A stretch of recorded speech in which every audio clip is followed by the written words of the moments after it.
ज़ीरोधा में iceberg order क्या होता है, कब हम इसे यूज़ कर सकते हैं, क्या इसके फ़ायदे हैं, क्या इसके कोई एक्स्ट्रा चार्जेस होते हैं, ये सारी चीज़ों के बारे में आज मैं आपको बताने वाला हूँ।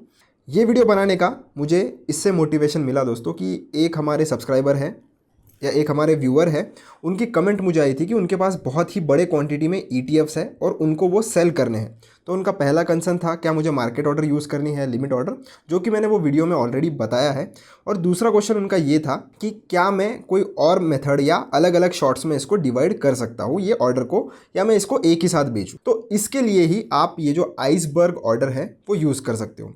एक, अगर आपको बहुत ही बड़ी क्वांटिटी बाय करनी है यानी खरीदनी है तब आप आइसबर्ग ऑर्डर यूज़ कर सकते हो। या दूसरा, अगर आपके पास कोई बहुत बड़ी क्वांटिटी पहले से पड़ी हुई है, उसको आपको एग्जिट करना है बिना मार्केट में ज़्यादा वॉलेटिलिटी क्रिएट करे या बिना मार्केट को पता चले कि कोई बहुत ही बड़ी क्वांटिटी डंप कर रहा है या बाय कर रहा है, ये पता आपको नहीं चलने देना है। तो उसके लिए हम आइसबर्ग ऑर्डर यूज़ करेंगे। अब इसे यूज़ कैसे करना है, तो यूज़ करने के लिए दोस्तों मैं आपको एक एग्जांपल देता हूँ। तो सबसे पहले हम क्या करेंगे, एक कोई भी स्टॉक का एग्जांपल ले लेते हैं, जैसे IDFC फर्स्ट बैंक। तो इसका मैंने नाम सर्च किया और ये जो सेकंड NSE वाला है इसके ऊपर क्लिक करके मैं बाय वाले ऑप्शन पर आ जाता हूँ। अब यहाँ पर आने के बाद आपको एक ऑप्शन दिखेगा आइसबर्ग, इसके ऊपर आपको आना है। इस पर आने के बाद आपको सबसे पहले ये दिखेगा कि क्वांटिटी आपकी कितनी है। अब मोस्टली अगर आप बड़ी क्वांटिटी यानी कि मिनिमम 100 क्वांटिटी के अगर आप ऊपर काम करते हो तो उस केस में ये जो आइसबर्ग ऑर्डर है उसका आपको बेनिफिट ज़्यादा मिलेगा। तो मान लेते हैं कि मुझे इसके 500 शेयर्स खरीदने हैं, तो 500 शेयर्स में अगर एक ही साथ खरीदूंगा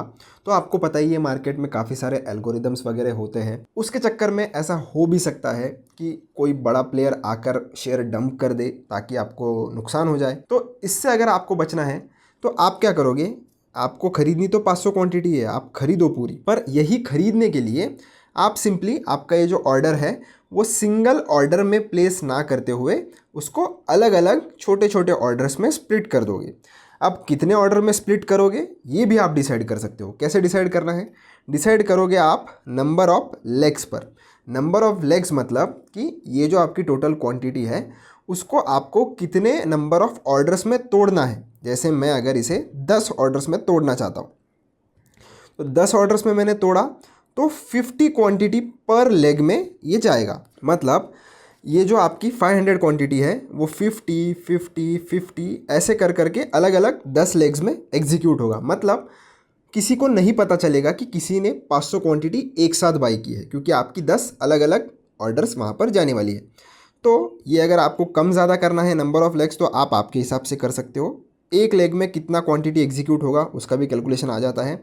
फिर ये जो मार्केट लिमिट ऑर्डर आपको लगाना है नहीं लगाना है टोटली आपके ऊपर डिपेंड करता है। आपकी ट्रेडिंग स्टाइल कौन सी है, आप इन्वेस्टिंग कर रहे हो तो उस केस में आप limit order market order use कर सकते हो, और अगर आप ट्रेडिंग कर रहे हो तो फिर मोस्टली लिमिट ऑर्डर ही आपको यूज़ करना चाहिए। फिर इंट्राडे के लिए लेना है तो इंट्राडे सेलेक्ट कर लीजिए, लॉन्ग टर्म के लिए लेना है तो लॉन्ग टर्म सेलेक्ट कर लीजिए। ये सारी बेसिक चीज़ें हैं, ये तो आपको पता ही होगी। पर मेन जो है कि जब कभी भी आपको कोई बड़ी क्वांटिटी में ट्रेड एग्जीक्यूट करना होता है आप ज़रूर इस आइसबर्ग वाले ऑर्डर का यूज़ कर सकते हो। ये सारी चीज़ें तो हमने देख ली। अब उसके साथ साथ आपको दो और ऑप्शन मिल जाते हैं, एक है स्टॉप लॉस का और एक है मार्केट प्रोटेक्शन का। तो अगर आपको स्टॉप लॉस भी लगाना है तो आप ये जो ऑर्डर है उसको ऑन कर लीजिए। ट्रिगर प्राइस आपको मिल जाती है। ट्रिगर प्राइस का मतलब होता है कि जब ये प्राइस आ जाएगी तब आपका ऑर्डर जो है वो एक्सचेंज को भेज दिया जाएगा। जब तक ट्रिगर प्राइस आपका नहीं हिट होता है तब तक आपका ऑर्डर जो है वो ब्रोकर के पास ही पड़ा हुआ होता है। तो जैसे ही आपका ट्रिगर प्राइस आ जाता है आपका ऑर्डर एक्सचेंज को भेज दिया जाएगा, और एक्सचेंज वो कौन से प्राइस पर एग्जीक्यूट करेगा, तो वो इस वाले प्राइस पर एग्जीक्यूट करेगा। तो अगर आपको चाहिए कि मार्केट पर ही आपका ऑर्डर जो है वो एग्जीक्यूट हो जाए, नहीं आपको लिमिट लगानी है, तो ये जो डबल एरो है इसके ऊपर क्लिक कर लीजिए और आप आपके हिसाब से आपका जो लिमिट वाला जो प्राइस है वो इधर सेट कर सकते हो। जैसे 71 पे अगर मैं बाय करना चाह रहा हूँ और स्टॉप लॉस में लगाना चाहता हूँ 70 रुपीज़ पर, तो मैं ट्रिगर प्राइस भी 70 लगा लूँगा और लिमिट प्राइस भी 70 लगा लूँगा। ट्रिगर प्राइस को थोड़ा ऊपर रख देते हैं 70.1 और लिमिट भी मैंने इधर 70 की लगा ली है। इसी के साथ साथ और एक ऑप्शन आपको मिलता है मार्केट प्रोटेक्शन का। तो अगर आप मार्केट ऑर्डर यूज़ करते हो, हमने तो यहाँ पर पहले ही लिमिट लगा के रखी है, तो इन केस अगर मैं इधर मार्केट कर देता हूँ तो आपको ये जो मार्केट प्रोटेक्शन का जो ऑप्शन है वो भी एनेबल करने के लिए ऑप्शन आ जाएगा। अब इसका क्या मतलब होता है, मार्केट प्रोटेक्शन जब ये बटन आप ऑन करते हो तो इन केस मार्केट में अगर बहुत ही बड़ा स्प्रेड अवेलेबल होता है, जैसे प्राइस अगर चल रही है 71.7 के आसपास और मार्केट प्रोटेक्शन अगर आपने ऑन किया है, तो आपका जो ऑर्डर एग्जीक्यूट होगा ना वो काफ़ी हद तक मार्केट के प्राइस के आसपास ही एग्जीक्यूट होगा। वो ज़्यादा दूर नहीं होगा, जिससे क्या होगा कि आपका जो लॉस या जो भी प्रॉफिट है वो मार्केट के प्राइस के आसपास ही रहेगा।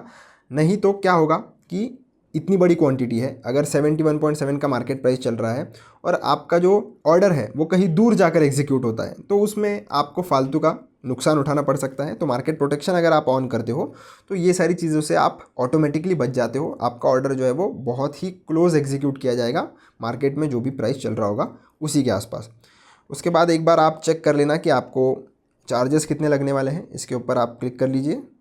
क्लिक करने के बाद आपको दिखाई दे रहा है कि 42 रुपीज़ एक्स्ट्रा आपको ब्रोकरेज वगैरह देना पड़ सकता है, पर ये सिर्फ बाय ऑर्डर का है दोस्तों, ध्यान रखना। जब आप एग्जिट करोगे वो अलग से आपको लगेगा। तो ज़ीरोधा में कोई भी आप लॉन्ग टर्म में कोई भी चीज़ खरीदते हो तो इसके ऊपर आपको ब्रोकरेज नहीं देना होता है। तो ये जो भी चार्जेस होंगे वो टैक्सेस वगैरह के हिसाब से ही होंगे। तो आप देख सकते हो ब्रोकरेज वगैरह ज़ीरो है, बाकी के सारे जो चार्जेस है वो आपको देने पड़ेंगे।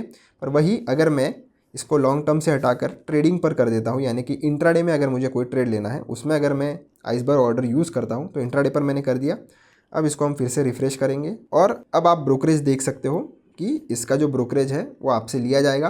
पर 10 अलग अलग लेग में भले ही आपका ऑर्डर जाएगा पर आपसे पैसा एक ही ऑर्डर का लिया जाएगा। तो इसका मतलब ये नहीं है कि अगर आप नंबर ऑफ़ लेग्स बढ़ाते हो तो उस हिसाब से आपका ब्रोकरेज भी बढ़ने वाला है, ऐसा बिल्कुल भी नहीं है। बस इतना ध्यान में आपको रखना है कि ये जो चार्जेस है ये सिर्फ आपको बाय साइड के बता रहे हैं। जब आप इस ट्रेड को एग्जिट करोगे यानी कि जब आप इसे बेचोगे तब का कोई भी चार्ज इधर इंक्लूडेड नहीं है। तो ये भी आपको अकाउंट कर लेना है कि कितना मोटा मोटी चार्ज आपको लग सकता है, और उसके बाद आप चाहो तो ट्रेड प्लेस कर सकते हो। आपको सिंपली और सिंपली ये जो स्वाइप टू बाय है इस पर राइट स्वाइप कर देना है। आपका ये जो ट्रेड है वो सीमलेसली एग्जीक्यूट हो जाएगा और आपको अलग अलग ऑर्डर्स देखने के लिए मिल जाएंगे। मैं आपको एग्जांपल के लिए एक लेकर भी बता देता हूँ। अगर मैं इधर 50 क्वांटिटी कर दूँ और नंबर ऑफ़ लेग्स को मैं 5 कर देता हूँ, और अभी मैं इधर राइट स्वाइप करके ट्रेड ले लेता हूँ। दोस्तों एक ही बात का आपको ध्यान रखना है कि जितनी भी क्वांटिटी आप बाय कर रहे हो उसका टोटल अमाउंट जो है वो अगर 1 लाख के ऊपर जा रहा है तभी आप जो है वो ये आइसबर्ग का जो ऑर्डर है वो यूज़ कर सकते हो। अगर आपकी टोटल वैल्यू यानी कि टोटल जो मार्जिन यूज्ड है वो अगर 1 लाख के नीचे है तो फिर आप आइसबर्ग ऑर्डर यूज़ नहीं कर सकते हो। जनरली जो लोग भी फ्यूचर एंड ऑप्शंस में ट्रेड करते हैं, बड़े बड़े लॉट साइजेस में ट्रेड करते हैं, जिनको एक टाइम पर 500 लॉट, 900 लॉट, 800 लॉट इतना बाय करना होता है, तो वो फ्रीज लिमिट के कारण अक्सर बाय नहीं कर पाते। तो उनको कंपलसरी हो जाता है कि वो आइसबर्ग ऑर्डर यूज़ करें इतनी बड़ी बड़ी क्वांटिटीज़ के ऑर्डर को एग्जीक्यूट करने के लिए। तो उस केस में भी आप आइसबर्ग ऑर्डर का यूज़ कर सकते हो। जैसे मैं आपको बता भी देता हूँ एग्जाम्पल के लिए। जैसे मैं अगर निफ्टी 50, 25, 100 का जो हम कॉल है वो देख लेते हैं। कॉल आ चुका है हमारे सामने, इसके ऊपर मैं क्लिक करूँगा और बाय पर आ जाऊँगा। अब मैं आइसबर्ग में आता हूँ और इधर मैं क्वांटिटी डालता हूँ अगर 1000, रेगुलर में आके मैं 1000 क्वांटिटी अगर डालता हूँ तो निफ्टी में ना आप 1800 क्वांटिटी के ऊपर की ऑर्डर नहीं लगा सकते, ये इसकी फ्रीज लिमिट है। बैंक निफ्टी में 900 है।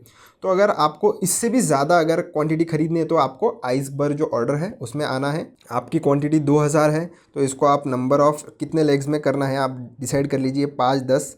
तो मैं अगर 10 में करना चाहता हूँ तो ये 10 में ऑलरेडी स्प्लिट हो जाएगा और 225 क्वांटिटी पर लेग आपकी एग्जीक्यूट हो जाएगी। और इतनी बड़ी क्वांटिटी भी आप सीमलेसली एक ही क्लिक के साथ साथ बाय कर सकते हो। तो जनरली जो लोग भी फ्यूचर एंड ऑप्शंस में ट्रेड करते हैं और बहुत बड़ी क्वांटिटी में ट्रेड करते हैं उनको आइसबर्ग का यूज़ ज़रूर करना ही चाहिए।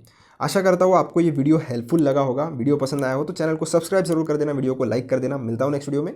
धन्यवाद।